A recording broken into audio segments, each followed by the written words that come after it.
Bom, pessoal, boa noite, a todos.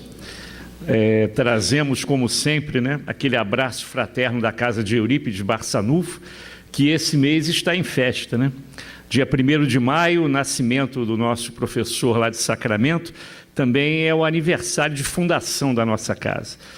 Fizemos 52 anos de casa espírita, E com um projeto futuro aí promissor em relação àquela região que vem crescendo muito, aquela região da Freguesia, Jacarepaguá, Taquara, aquela área ali vem crescendo bastante.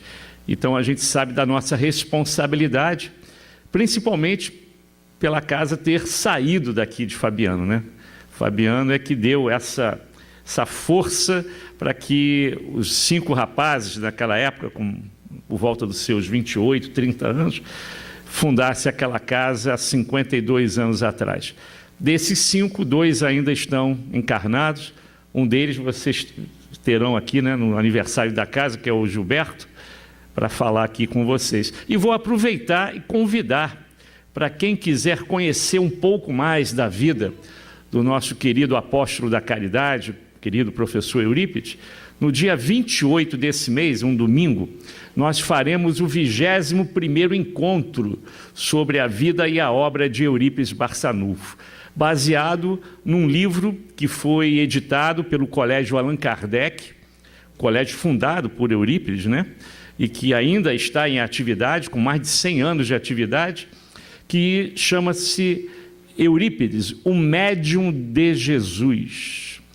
E é com esse tema que nós vamos fazer o nosso encontro, para estudar a mediunidade, a responsabilidade, a postura do médium, como Eurípides exemplificou durante toda a sua trajetória, 38 anos bem vividos como homem de bem, antes e depois de se tornar espírita. Tem esse detalhe, E o tema que nos traz hoje, para a gente fazer um pequeno comentário do Livro dos Espíritos, é em relação à escolha das provas, que diz respeito também à página que vocês receberam lá na entrada. Emmanuel já dando para a gente um preparo bem interessante sobre o que nós vamos pontuar. E eu gosto sempre de me basear literalmente nas obras de Kardec, quando o tema é objetivo como esse. Então eu tirei aqui algumas perguntas, não todas, para a gente tecer alguns comentários e interpretar, analisar na ótica espírita em relação a um tema que atrai quase todo mundo que chega à doutrina espírita, As pessoas que chegam à doutrina espírita por causa dessa parte do livro espírita, do Livro dos Espíritos, que fala da vida espírita. E é um dos temas que eu mais aprecio no Livro dos Espíritos, é o capítulo 6 do Livro dos Espíritos, que fala da vida espírita. E lá dentro, ele fala da escolha das provas, onde todos nós tivemos, todos, sem exceção, quem reencarnou no planeta teve uma experiência em relação a isso, a escolha das provas. E Kardec, então, coloca uma lente de aumento para que possa dissecar em detalhes como foi feito esse processo, que nós chamamos de programação reencarnatória. Todos nós, quem reencarna, todo mundo faz uma programação reencarnatória. Inclusive ali está colocado bem detalhadamente o tipo de ambientação reencarnatória que vai ter no ambiente familiar, no compromisso do trabalho, E quem é espírita hoje, quem é trabalhador da casa espírita, ou quem ainda vai ser, que está lá fora meio perdido, mas vai se encontrar em breve, Porque a gente costuma dizer que ninguém chega por acaso em uma casa espírita. Ninguém chega por acaso. E ninguém é trazido pela orelha, pelo colarinho. Quase a totalidade das pessoas vem para ser consolada, para entender o mecanismo em que nós estamos vivenciando, do sofrimento, da dor, do choro, do ranger de dentes, como está lá no Evangelho, Por que uns são felizes e eu não sou? Por que uns são extremamente sãos e eu não sou? Por que a grama do vizinho sempre é mais verde que a minha? Aí a doutrina, na máxima, né, que Kardec, fora da caridade não há salvação, vem nos mostrando o porquê das nossas dificuldades, partindo lá de épocas pretéritas, né? E através de uma palavra-chave chamada reencarnação, a gente começa a entender a lógica da vida. Somente a doutrina espírita tem esse aspecto consolador. Nenhuma outra religião tem. Algumas religiões são bem semelhantes à doutrina, mas para na hora da morte. Da morte, entre aspas, porque a gente sabe que a doutrina espírita matou a morte. Da morte física, do nosso corpo somático para frente, só a doutrina espírita esclarece. Não há outra, gente, não há outra, porque ela é racional, ela é lógica, traz o bom senso daquele chamado codificador, que agora recentemente, há quase um mês atrás, comemoramos, né, no dia 18 de abril, 160 anos dessa obra. Quantas pessoas foram consoladas, quantos suicídios foram evitados. Não tem como explicar. Claro, temos que sim, né? O Consolador foi prometido por Jesus há mais de 2000 anos, porque naquela época não tínhamos ouvidos para ouvir. Por isso ele prometeu que em breve enviaria um Consolador. E chegou na época certa, no momento certo, onde já estávamos preparados para levantar o véu da verdade. Durante séculos, tudo isso que estudamos nas obras de Kardec e nas obras chamadas subsidiárias, que veio pelo lápis do Divaldo e do Chico, nós descobrimos através desse Consolador, porque há 2000 anos atrás, tudo que a gente fala hoje, tudo que a gente fala hoje numa casa espírita, Jesus falava naquela época. Jesus falava de reencarnação, de perispírito, pluralidade das existências, falava disso, só que a gente não tinha ouvido para ouvir. Nem por parábolas a gente entendia. Por isso ele enviou esse Consolador, que tem agora 160 anos, fez agora recentemente. E devemos muito a Hippolyte Léon Denisard Rivail, o nosso querido Kardec, porque a tarefa não foi fácil. E os espíritos não mentiram para ele. Quem for dar uma olhada, depois chegando em casa pode até fazer isso, no livro Obras Póstumas, onde tem um item chamado Minha Missão. Vocês vão ver as dificuldades que ele enfrentou. E o espírito de verdade, em momento algum, mentiu para ele. Ele disse tudo o que iria acontecer. Os dissabores, as covardias que foram cometidas contra ele, a perseguição da igreja, as falsas amizades, os falsos amigos que logo se revelaram, o problema da sua saúde e o seu problema financeiro também. O Espírito falou tudo para ele, não mentiu em momento nenhum. Eu duvido que se fôssemos nós recebendo essa mensagem, dizendo, olha, você pode começar o trabalho, mas vai acontecer isso. Eu acho que dificilmente a gente continuaria, viu? A gente ia arrumar logo uma desculpa. Talvez na outra encarnação, o momento ainda não é esse, eu tenho que me preparar. Só que Kardec estava preparado para o trabalho. Preparado. Programação reencarnatória. Kardec fez. Como o nosso Bezerra fez, como o nosso Chico, como o nosso Eurípides e como nós, um tamanho um pouquinho menor, uma grandeza um pouquinho menor em relação a esses ícones da doutrina, nós também fizemos. E Kardec não perde tempo. E eu selecionei aqui algumas perguntas interessantes. A primeira, logo a primeira, a 258, perdão, que dá o start, que dá o início ao estudo das escolhas das provas.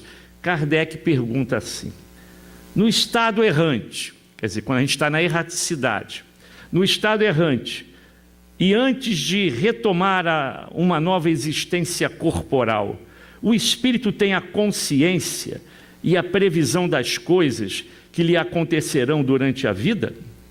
Aí os espíritos respondem, o espírito amigo responde: ele próprio escolhe o gênero de provas que quer experimentar, e é nisso que consiste o seu livre-arbítrio. Ele começa assim, objetivo, mostrando que somos nós, com o nosso livre-arbítrio, é que vamos programar, com a ajuda, é claro, do nosso mentor amigo, o anjo guardião que está ao nosso lado, velando por nós, e ele nos ajuda tremendamente, até em função dessa segunda pergunta que Kardec nos faz. Então não é Deus quem lhe impõe as tribulações da vida como castigo? Isso vale um parênteses aí. Certa vez eu visitei, já faz muito tempo, uma mocidade espírita, que nos convidaram a falar da reencarnação, né? A importância da reencarnação, a oportunidade da reencarnação como valor de evolução espiritual de cada um de nós, espíritos imortais. E um jovem, né, daquela casa, nos questiona, né, estava eu e mais um companheiro nosso, fomos em dupla, nos questiona o seguinte: por que a reencarnação era um castigo de Deus? É claro que eu dei um salto para trás, né? Reencarnação, castigo. Eu pensei logo, poxa, tem gente aqui que não está estudando legal, alguém está pisando na bola aí. Não pode ser castigo. A reencarnação é a melhor, ou melhor, é a única ferramenta que o espírito tem para se redimir do seu passado delituoso e, através do seu livre-arbítrio, ele seleciona aquelas provas que ele pretende realizar na Terra para dar um jeitinho naquele passado recente ou remoto que ele deixou a desejar. E aí começam algumas complicações, porque quando nós estamos na erraticidade, nós estamos desnudados. Os espíritos superiores, quando olham para o nosso perispírito, eles sabem perfeitamente que espírito é aquele que está na frente dele. Por isso você não adianta mentir, fingir uma coisa que não é, porque o teu próprio perispírito vai te delatar. Existe uma passagem no nosso lar, no finalzinho do nosso lar, quando aquela senhora tenta entrar, não é isso? Lá no nosso lar, e o André quase, ela vê com aquela cara de santinho, amorosa, né? O André estava quase abrindo a porta, aí o pessoal chegou: calma, André, você não está olhando direito para o perispírito dela. Aí quando ele se concentra e olha para o perispírito de uma maneira, de uma outra forma, ele vê vários pontos enegrecidos no perispírito, que cada ponto daquele era um aborto que ela tinha realizado. Era uma aborteira. E uma mulher perversa, cheio de ódio, porque tanto é verdade, quando ela é descoberta, ela sai falando 1000 palavrões, impropérios, dá meia volta e vai embora reclamando. E André quase que permite ela entrar, porque ele não tinha a expertise, né, de analisar o perispírito do nosso companheiro, da nossa companheira. E os espíritos superiores fazem isso com muita facilidade. Eles olham para a gente e a gente está lá. É como se fosse, o nosso perispírito é como se fosse, lembra aquele cartão de loteria esportiva que a gente tinha que furar? Tinha que pegar o palitinho, furar ali o cartão da loteria, né? É mais ou menos assim. Vem todo perfurado, com coisas boas que fizemos, coisas ruins que fizemos. Eles olham para a gente, a coloração também denuncia, né, quem somos, né? E os espíritos superiores não se deixam enganar. Então, quando a gente chega no mundo espiritual, a gente veio da Terra, planeta de provas e expiações, provavelmente com muitos erros ainda a consertar, e uma vergonha danada do que fizemos, porque isso tudo está descortinado. E aí a gente, quando chega lá, por ter tanta vergonha, a gente quer na próxima encarnação, resolver tudo. Tudo que fizemos de errado, vamos tentar acertar na próxima encarnação. E então a gente começa a planejar coisas absurdas que não teremos condições para tal, ou devido ao nosso estágio moral, né, do espírito, ou porque são tantas coisas que uma encarnação não vai dar conta. Eu costumo brincar com a garotada lá do Eurípides, da mocidade, que durante todos esses séculos, né, que somos espíritos milenares, gente, ninguém reencarnou agora pela primeira vez, ninguém chegou pela primeira vez como espírito imortal, somos espíritos milenares, possivelmente antes de Jesus até. E aí temos uma coletânea de problemas a resolver. Então a gente brinca dizendo assim, a gente erra, a gente peca por atacado, mas pagamos, entre aspas, né? Se pagar aí é entre aspas, né? Que nem as prestações da Casa Bahia, a perder de vista. Então a gente erra bastante e tem toda um futuro aí infinito para a gente aos pouquinhos ir resgatando. Porque é impossível, numa encarnação, você dar conta de tudo que de errado você fez. Então, o teu amigo, o teu espírito protetor, que é um anjo familiar, vamos dizer assim, está ao teu lado e começa a ver aqui o que é que você está marcando lá. Vou fazer isso.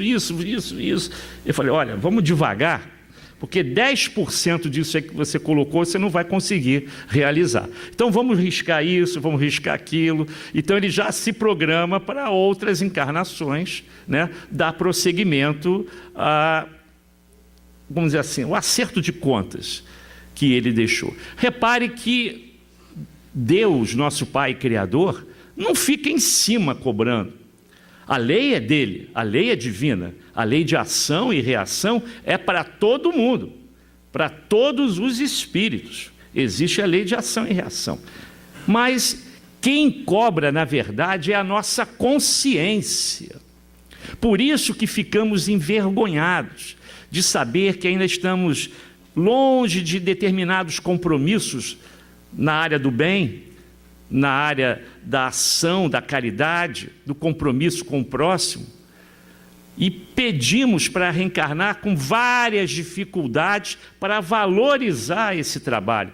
E os espíritos sabem que ainda não é o momento, não estamos maduros ainda para realizar tal prova. Isso, inclusive, é uma pergunta que Kardec faz lá na frente. Lá na frente, ele pergunta aqui, que muitas vezes o espírito, ele tenta uma prova mais difícil do que ele pode realizar. E aí ele se perde no caminho. Tem uma pergunta aqui, eu não vou pular não, eu vou chegar lá depois, tá? Nós vamos chegar lá. Mas é como se a gente colocasse algo que hoje é inatingível, mas na certeza que, não, Deus vai me ajudar. Não, a ajuda começa de você, do que nós chamamos de reforma íntima. Se você não fizer a sua reforma íntima, determinados objetivos não serão alcançados. E tem uma máxima também que está no Evangelho, que Jesus diz que ninguém carrega um fardo maior do que pode suportar. Tenham certeza absoluta. Isso nós podemos estudar naquele item de felicidade e infelicidade relativa, quando Kardec explica que muitos de nós já somos felizes, mas não sabemos disso, porque muitos estão pontuando a felicidade em coisas materiais. Então nunca serão felizes, porque quando você conseguir chegar àquele estágio Y, você já não estará satisfeito, vai querer ir mais além. E assim a bola de neve vai crescendo e você nunca será feliz. Nunca. E por isso as dificuldades do dia a dia. Mas enquanto que a pessoa não percebe, ela já é feliz. Só que ela atrelou a felicidade do espírito a coisas materiais. É quase comparando uma criança de tenra idade que recebe um presente de Natal caríssimo, caríssimo, mas vai brincar com a embalagem.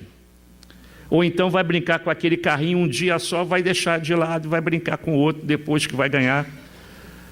E Emmanuel tem razão quando fala que a gente não passa de uma criança espiritual, né? Somos crianças espirituais. É assim que Emmanuel se refere a nós aqui da Terra. Então, muitas vezes, pedimos coisas que não vamos atingir. Nós vamos falar sobre isso daqui a pouco. Porque uma outra questão que eu destaquei aqui é essa aqui. Porque, às vezes, você passa por dificuldades que você programou, tem esse detalhe. Nada está fora da sua programação. Então, antes de reclamar, de jogar impropérios contra Deus, pense o seguinte: fui eu que programei essa existência. Essas dificuldades que estão acontecendo, não todas, porque os espíritos dizem que nós não temos a capacidade de prever até os pormenores que vão acontecer na nossa caminhada. Mas, genericamente, nós traçamos um caminho a seguir, com obstáculos que temos que vencer. É o nosso grande teste. É o teste da vaidade, é o teste da inveja, do egoísmo, da paciência. De vez em quando você, às vezes, é maltratado por colegas de trabalho, por amigos, por parentes. Às vezes até dentro da casa espírita acontece isso. Pessoas que não estão bem naquele dia dizem coisas que você acha, poxa, eu não precisava ouvir isso. Eu não precisava ouvir tal coisa. Mas, gente, isso aí tudo passa por uma experiência para valorizar o teu amor ao próximo, a tua caridade para aquele companheiro, para entender as limitações daquele companheiro. Ingratidões faz parte do processo evolutivo e temos que conviver. E a Terra nos oferece vários exemplos desse tipo. Temos que reconhecer, inclusive, a nossa inferioridade moral, às vezes na forma de falar, porque magoamos as pessoas na maneira de falar. E todos nós estamos aprendendo um pouquinho sobre isso. A maneira de pensar, podemos ferir também um companheiro pelo pensamento vibracional, podemos machucá-lo seriamente. E às vezes, sem a gente perceber, nós magoamos o companheiro ao lado, até da casa espírita, pela uma maneira de agir, pela maneira de falar, e a gente não percebe, mas feriu. E na hora certa vem o revide. Aí você diz: puxa, mas eu merecia tal coisa? Alguma coisa aconteceu que você não percebeu. E ele ficou magoado. Esses problemas sempre existiram, sempre. E Jesus, poxa, é o exemplo maior em relação à ingratidão, decepções. Acabamos de falar agora Kardec. Kardec foi avisado pelo Espírito de Verdade: você vai passar por sérias provas no campo da ingratidão. Amigos vão te abandonar, vão te deixar sozinho. Amigos da sociedade espírita, pessoal. Com Eurípides a mesma coisa. A igreja também vai contra você, vai te difamar. E ele aguentou tudo. O Chico, minha gente, tão pertinho da gente, tão pertinho. O Chico levou bufetada na cara, socos, agressões físicas e verbais, cusparada na cara, e até de homossexual ele foi chamado. Nunca revidou, nunca vimos o Chico falando mal de ninguém, mesmo com a ajuda de alguns falsos que iam lá: poxa, Chico, você viu o que é que o Valdo Vieira está falando de você? Naquela época que o Chico estava vivo. Você viu o que é que o Valdo está falando de você? Ah, ele é um grande amigo, eu amo muito. E fugia pela tangente, mostrando o amor que ele ainda tinha pelo Valdo Vieira. O problema do Valdo é o livre-arbítrio dele, mas o Chico não caía nessas armadilhas. Ele estava muito acima disso tudo. Então, essa pergunta aqui em relação a nascer com gente de má vida, ou como... Isso é dificílimo a gente estudar isso com a garotada lá da Vila Sapê, gente. Um campus avançados que a gente tem lá em Curicica. É difícil falar sobre isso, porque eles são espíritos, muitos deles, a gente sente a bondade no coração, mas sabemos que muitos deles vão se deixar se arrastar pelo ambiente. Isso os espíritos alertam. Isso os espíritos alertam. O arrastamento pode acontecer? Sim. Mas aquele arrastamento incondicional, aquele que você não tem como fugir, aí os espíritos dizem não, dessa maneira não. Pode ser arrastado, mas você tem a força de vontade do seu livre-arbítrio para vencer essas tentações. Irresistível não é não. O arrastamento pode acontecer, mas irresistível não. O espírito sempre fala mais alto. Mas nós sabemos que muitos não vão aguentar o tranco. Como já aconteceu, nós estamos lá há 32 anos, vai fazer 33 agora em julho. Quantos espíritos a gente viu cair? E foram provas que eles pediram para tentar vencer essa dificuldade. Porque em encarnações passadas nasceram na riqueza. E aí eu cito mais uma vez o livro Céu e Inferno. Eu já comentei isso aqui, até foi tema de um estudo nosso, se não me engano, quinta-feira, sobre um personagem do livro Céu e Inferno, convidado por Kardec, pelos médiuns, para se manifestar, dar o seu testemunho, como exemplo de um espírito feliz. Essa companheira relata que durante várias encarnações pediu para reencarnar pobre, para que pudesse vencer, olha o termo que ela usou, a prova da riqueza. É uma prova dificílima, que é outro assunto difícil de falar na Vila Sapê, que a prova da riqueza é mais difícil que da pobreza. Temos que ter muito tato para falar disso com eles lá, porque eles vão rir na tua cara, né? Quer trocar comigo? Eles vão falar logo isso. Quer ficar no meu lugar? Eles vão te afrontar. Então tem que, ainda mais essa turma da pré-mocidade, né? Com 12 anos, eles já são muito inteligentes, são espíritos inteligentes.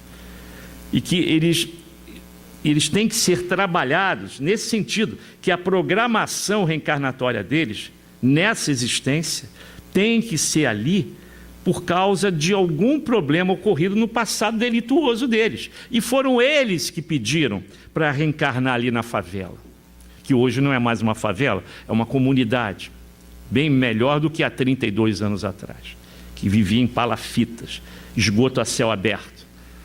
Melhorou muito, já é uma comunidade mais organizada. Mas é difícil falar isso lá. E essa personagem que eu estou falando lá do livro Céu e Inferno é a Condessa Paula. Personagem sempre citado por vários palestrantes, vários estudiosos da doutrina. Ela, para vir como a Condessa Paula e fazer a caridade para com os assistidos, para com os pobres em torno do castelo que ela vivia, com medo de sucumbir a essa missão e essa prova, pediu para vir 2 ou 3 vezes como pobre, mas pobre mesmo, com dificuldades extremas, para valorizar a riqueza. É difícil, gente, porque muitos pedem, sim. E, aliás, temos que passar por todas as provas. Isso está bem claro aqui também. Temos que vivenciar todos os lados da moeda para dar valor e para mostrar que você venceu as dificuldades. E quando chega na riqueza, é difícil, hein, pessoal? É difícil. E aqui, Kardec pergunta isso, né? E em relação também às provas da riqueza e da pobreza, aí os espíritos dizem assim: é preciso que ele seja enviado a um meio em que possa experimentar a prova que pediu, lá na favela, lá na dificuldade. Pois bem, é preciso, portanto, que haja analogia. Para lutar contra o instinto do roubo, é necessário que ele se ache entre gente dessa espécie, vendo gente traficar, vendo amigos de escola com um tênis que ele não tem de mais de R$500, camisas de grife. Como é que você consegue isso? Eu sou aviãozinho. Aí entra a força de vontade de vencer isso, né? Irresistível não é, mas o arrastamento pode se dar, principalmente se não houver o compromisso familiar.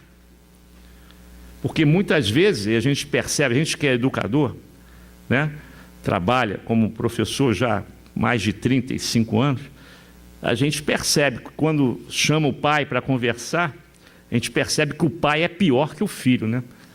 Há muitos anos eu não chamo mais pai nenhum para conversar. O último que eu chamei, os 3 foram assim, um atrás do outro. Aí eu fiquei traumatizado. Era uma senhora, veio com o olho vermelhão,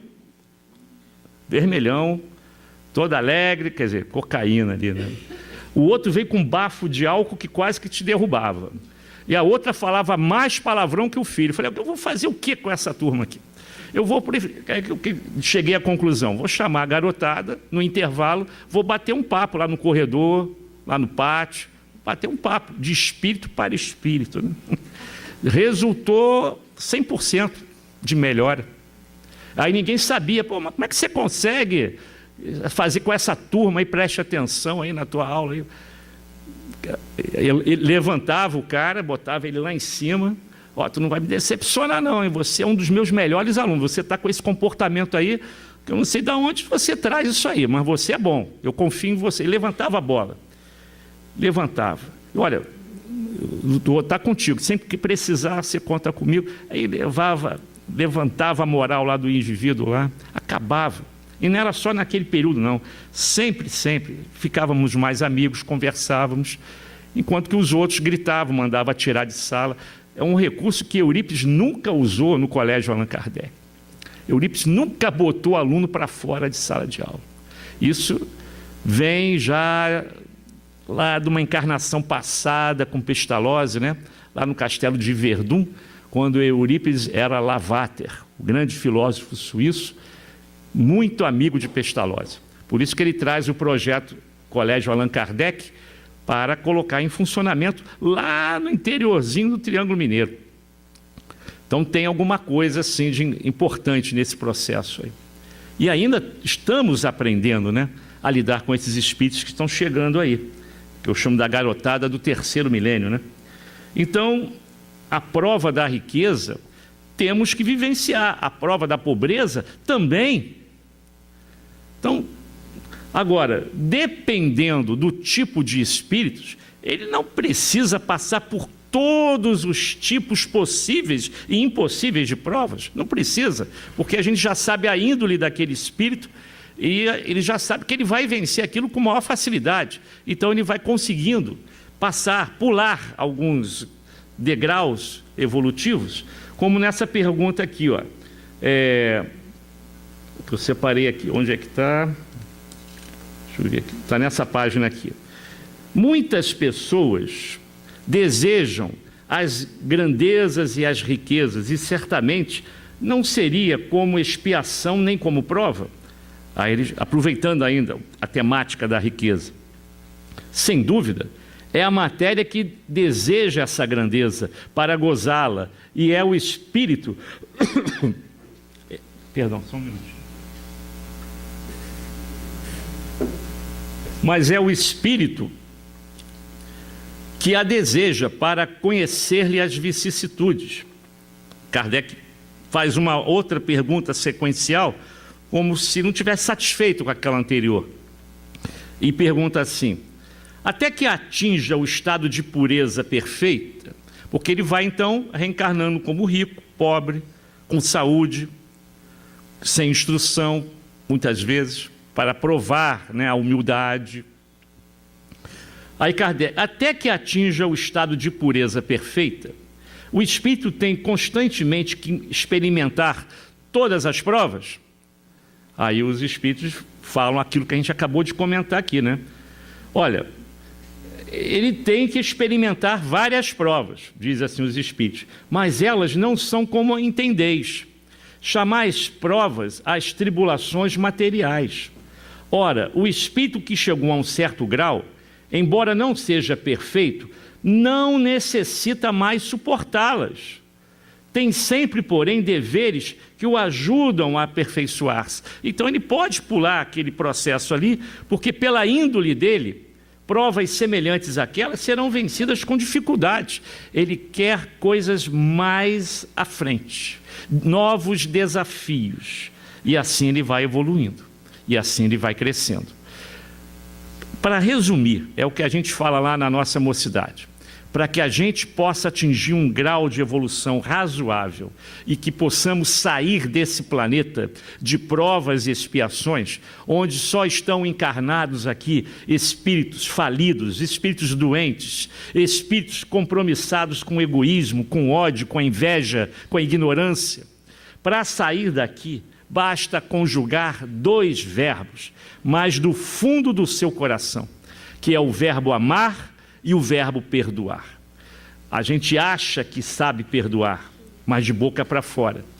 Então, quando você aprender a perdoar, mas de verdade, e amar de verdade, de maneira incondicional, como Jesus nos amou, perdoando 70 vezes 7, infinitamente, aquele nosso algoz, aí sim, aí você não precisa mais estar aqui. Mas enquanto isso, a Terra é o planeta perfeito para nos receber. Não tem outro melhor. E aí Kardec faz uma outra pergunta. O espírito pode se enganar sobre a eficácia da prova que escolheu? Aí entra aquele tópico que a gente levantou aqui.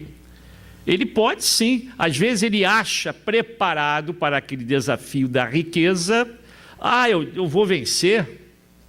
O desafio de reencarnar numa comunidade extremamente violenta, vendo ao lado colegas crescendo em rumo ao tráfico, e até desencarnando em tenra idade, mas não, pode me botar lá que eu vou mostrar, eu tenho força de vontade, eu vou vencer. E aí chega à conclusão que ele realmente não estava. E o espírito amigo, protetor, falou, o anjo guardião falou, não vai dar conta não, meu amigo, vamos devagar, vamos nos preparar em outros pontos, em relação à moralidade, em relação à fé. Quando você estiver pronto nisso aí, você pode alçar novos voos, mas não, pode deixar comigo. É igual o adolescente, né? Eu sei o que eu faço. Ou como a gente já ouviu falar de certas pessoas, dependentes químicos, eu sei quando parar, né? E não sabe. Não sabe. Não sabe. E aí a queda é grande, né? A queda é muito grande. Então o espírito pode se enganar? Pode. Diz aqui, ó. Pode escolher uma prova que esteja acima de suas forças. E então sucumbe. Mas ele teve toda a orientação. Olha, não vá por aí. A prova da beleza, junto com o do dinheiro, do poder, da riqueza. É difícil suportar essas provas, pessoal. É difícil. Então, ele diz assim, pode escolher uma que esteja acima de suas forças e então sucumbe. Pode também escolher uma da qual nada aproveite, como acontecerá se buscar um gênero de vida ociosa e inútil. E eu ouso dizer que perdeu uma encarnação. É difícil acontecer isso, mas tem gente que joga fora uma encarnação. Porque às vezes, olha só, isso aí acontece mais do que você possa imaginar. Planejou, programou-se, fez lá a sua programação reencarnatória, escolheu as provas, as dificuldades, as tarefas na Terra e botou lá, trabalhador da casa espírita, médium. Aí começa, chega, às vezes já na evangelização. O espírito já foi preparado na pátria espiritual. Já foi preparado na pátria espiritual. Que também ninguém é médio por acaso. Todos nós somos, né? Mas eu estou falando daquele mais ostensivo da mesa mediúnica. Para ser evangelizador da casa espírita, para ser dirigente de uma casa espírita, para ser expositor nas casas espíritas. A gente se prepara, todos nós nos preparamos para chegar aqui. Todo mundo se preparou, de uma maneira ou de outra, contribuir para o crescimento da doutrina espírita, mas o mais importante não é isso, não. O importante é a reforma íntima. E é por isso que chegamos à casa espírita. Não em busca de milagres, que o passe que vocês vão tomar daqui a pouco vão resolver os seus problemas, que a água fluidificada vai acabar com os seus problemas. Gente, milagre não existe. Basta ler o livro A Gênese. Milagre não existe. O que a casa espírita te oferece são meios, ferramentas e até propostas de trabalho voluntário para você crescer como espírito imortal que é e vencer aquele homem velho que insiste em te perseguir e que você não consegue se desvencilhar dele. É isso que a casa espírita propõe, te ajudar na sua reforma íntima, coisa que Jesus já vem pedindo. E é talvez por isso que ele foi parar na cruz. Porque éramos nós que estávamos lá. Éramos nós que passávamos por lá, vimos aquele cara de cabelos longos, falando umas coisas estranhas, de perdoar o próximo, amar o seu inimigo, perdoar o seu inimigo, oferecer uma face se a outra for esbofeteada. Que negócio é esse? Como é que fica a lei de Moisés nisso aí? Como é que fica a lei de Talião, olho por olho e dente por dente? Esse cara é louco, vamos matar esse cara aí. Porque ele incomodava. Jesus incomodava. Aliás, incomoda até hoje. Muitos de nós ainda somos incomodados por Jesus. Mas lá, como homens mais brutalizados pela ignorância e pelas leis completamente frágeis da época, foi fácil arrumar um teatro e colocá-lo na cruz para tentar eliminar aquele homem que só falava a verdade. Tanto que a verdade sempre vence, né? Quando você entra, futuramente, quem puder visitar o Colégio Allan Kardec, ou quem já foi a Sacramento, assim que entrar no Colégio Allan Kardec, vai ver escrito uma frase de Eurípides, logo na entrada: poderoso é o sol da verdade. Essa frase está escrita ali. É uma frase de Eurípides. Poderoso é o sol da verdade. Então, de maneira inconteste, a verdade sempre vai vencer. E, já quase finalizando, a última perguntinha que eu separei aqui.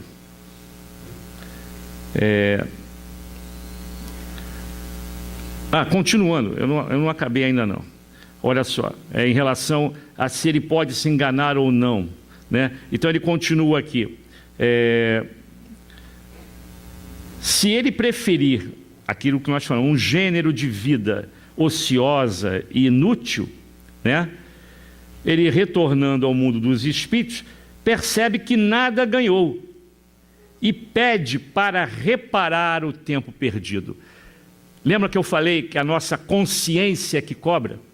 Se existe inferno, o inferno é a nossa consciência nos cobrando as oportunidades que o tempo nos dava e nós, na ociosidade, vendo Big Brother, jogos de futebol, que eu também gosto, né?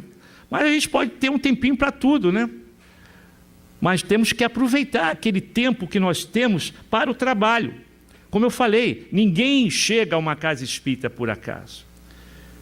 E é por isso, talvez, ou quase com certeza, que aqueles que chegam e fogem da responsabilidade, fogem do trabalho, chegam em estado lamentável na erraticidade.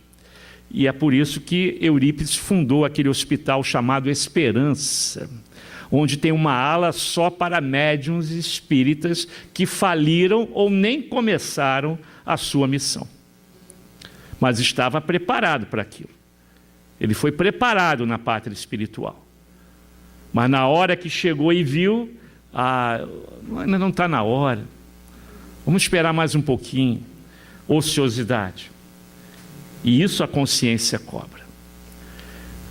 A programação está, inclusive, no local em que você está vivendo, na pátria que você está vivendo, na cidade, na comunidade que você está vivendo. Ah, mas eu vivo num local extremamente violento. Agressividades, 1000, assassinatos, incêndios, roubo, explosões em banco. Isso é o planeta que a gente tem que viver? Exatamente. É o planeta certo. E você está no momento certo. Porque, de alguma maneira, no seu passado recente ou remoto, você provocou algo que chegasse a esse ponto. Você é um copartícipe desse processo. Então você tem que reencarnar nesse momento para vivenciar algo que de maneira direta ou indireta você ajudou a provocar. E é o momento certo, é o momento em que espíritos estão tendo a sua oportunidade de se manter ainda encarnados, reencarnando no planeta Terra. E quantos estão perdendo a oportunidade? Daí o medo que está adentrando a sua casa, o medo que está impedindo que algumas pessoas viessem à casa espírita, que saíssem à rua à noite. O medo tomou conta da nossa vida. E aí eu vou me reportar, eu acho que foi na quinta-feira que nós falamos isso. Mas vou tentar falar de uma maneira diferente, depois eu volto àquilo que nós falamos na quinta-feira aqui. Talvez na última oportunidade que estivemos aqui na quinta-feira. No final do ano passado, nós convidamos um professor de sociologia e também é filósofo para fazer uma palestra na nossa faculdade para fazer o fechamento do ano letivo. Alguns devem lembrar isso que eu falei, se eu falei na segunda, não tem problema, eu repito porque alguns não estavam aqui. Mas a história, só vou contar o seu final, se eu aqui trazer algumas imagens da Idade Média. Vamos voltar lá para o século XII, século XIII da Idade Média, onde pessoas do bem, de boa índole, trabalhadoras, com suas mães e seus filhos, os pais dedicados, trabalhando na lavoura, ou então conduzindo as suas ovelhas, o gado, ou nas suas plantações, sentados em volta de uma fogueira, brincando com as crianças, de repente olham lá para o horizonte, acima de um morro, e veem cavalos velozes galopando em direção a eles, espadas reluzentes, capacetes, máscaras reluzentes, e no corpo uma armadura com uma cruz vermelha. Eram os cruzados, descendo com as suas espadas levantadas e dizimando o que aparecia pela frente. Crianças, velhos, mulheres, jovens, guerreiros. Aquela comunidade muçulmana que estava assentada em solo, segundo os bárbaros cristãos, em solo santo, solo sagrado, onde nasceu Jesus, deveriam ser completamente dizimados da face da terra. Eles eram infiéis, mataram muito. Todas as cruzadas, mais de 10, mataram muito. E esse sociólogo, que não é espírita, mas é cristão, percebemos que ele era cristão, falou uma verdade que nós espíritas interpretamos como a lei de ação e reação.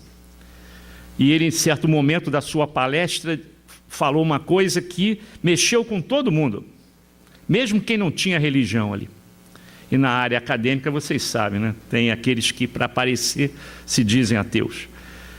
E ele disse a seguinte verdade: que durante toda a história da humanidade, ninguém matou mais do que os cristãos. E não estou me referindo só às cruzadas, ainda teve a Inquisição. Talvez pela lógica da doutrina, pela lei de ação e reação, a gente começa a entender o que está acontecendo por aí, né? E ninguém está nesse cenário de dor, de tristeza, por acaso não. Principalmente nós espíritas, que segundo Emmanuel, somos os padres e as freiras de outrora, dessa mesma época. Então a gente tem que refletir muito. Antes de botar o dedo na cara do nosso irmão muçulmano, vamos refletir na história, tudo o que aconteceu, e a lei de Deus, a lei de justiça, de amor e caridade, lei de ação e reação, é implacável, pessoal. É implacável. E por isso que os momentos são chegados. E o nosso tempo também. Então fica aqui o nosso carinho, o nosso abraço da Casa de Eurípides para todos vocês, e que continuem estudando a doutrina espírita. Talvez seja, eu acho que a única oportunidade que a gente tem de entender isso tudo que nos cerca, de nos consolar e saber que Jesus ainda está no leme, nada está perdido. Muita paz a todos. Obrigado.